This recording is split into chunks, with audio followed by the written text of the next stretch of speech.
26 जनवरी 1600 को कौन सा दिन था? दोस्तों मात्र 5 सेकंड के अंदर आप सॉल्व कर पाएंगे, इससे ज़्यादा टाइम नहीं लगेगा। इसके लिए आपको क्या करना होगा, 3 कोड याद रखना होगा। पहला महीना का कोड, दूसरा दिन का कोड, तीसरा शताब्दी का कोड और उसके साथ में एक छोटा सा सूत्र याद रखना होगा, जो कि इसके ऊपर मैं कंप्लीट वीडियो बना चुका हूँ। इस वीडियो के डिस्क्रिप्शन में लिंक मिलेगा, तो प्लीज़ इस वीडियो को एक बार आप जरूर देखिएगा।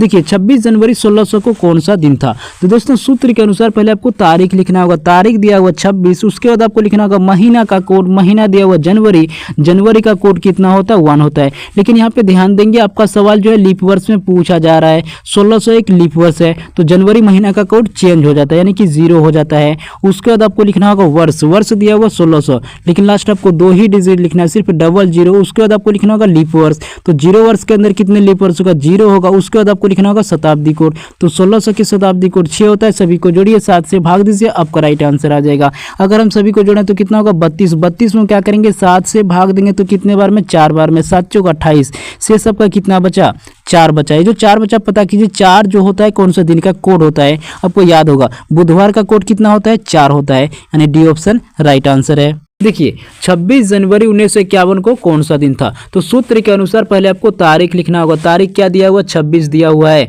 उसके बाद आपको लिखना होगा महीना का कोड, महीना दिया हुआ जनवरी, जनवरी का कोड 1 होता है। उसके बाद आपको लिखना होगा वर्ष, वर्ष दिया हुआ 1951, लेकिन लास्ट आपको 2 ही डिजिट लिखना है। उसके बाद आपको लिखना होगा लीप वर्ष, तो 51 वर्ष के अंदर कितने लीप वर्ष होगा 12 होगा। उसके बाद आपको लिखना होगा शताब्दी कोड, तो 1900 की शताब्दी कोड 0 होता है। सभी को जोड़िए, 7 से भाग दीजिए, आपका राइट आंसर आ जाएगा।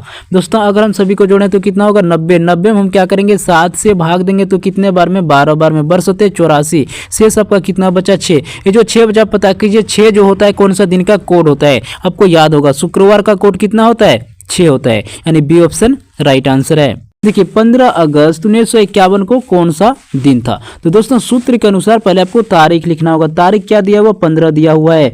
उसके बाद आपको लिखना होगा महीना का कोड, महीना दिया हुआ अगस्त, अगस्त का कोड 3 होता है। उसके बाद आपको लिखना होगा वर्ष, वर्ष दिया हुआ 1951, लेकिन लास्ट आपको 2 ही डिजिट को लिखना है, सिर्फ 51 को लिखना है। उसके बाद आपको लिखना होगा लीप वर्ष, तो 51 वर्ष के अंदर कितने लीप वर्ष होगा 12 होगा। उसके बाद आपको लिखना होगा शताब्दी कोड, तो 1900 की शताब्दी कोड 0 होता है। सभी को जोड़िए, 7 से भाग दीजिए, आपका राइट आंसर आ जाएगा।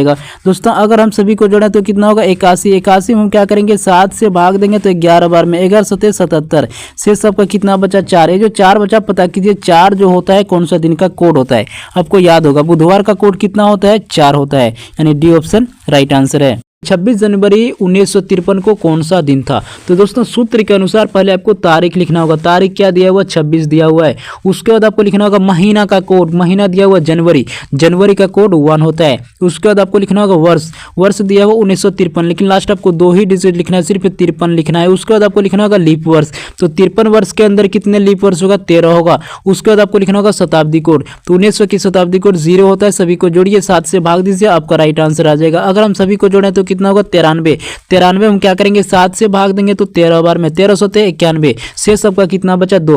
ये जो 2 बचा पता कीजिए, 2 जो होता है कौन सा दिन का कोड होता है, आपको याद होगा सोमवार का कोड कितना होता है 2 होता है, यानी डी ऑप्शन राइट आंसर है।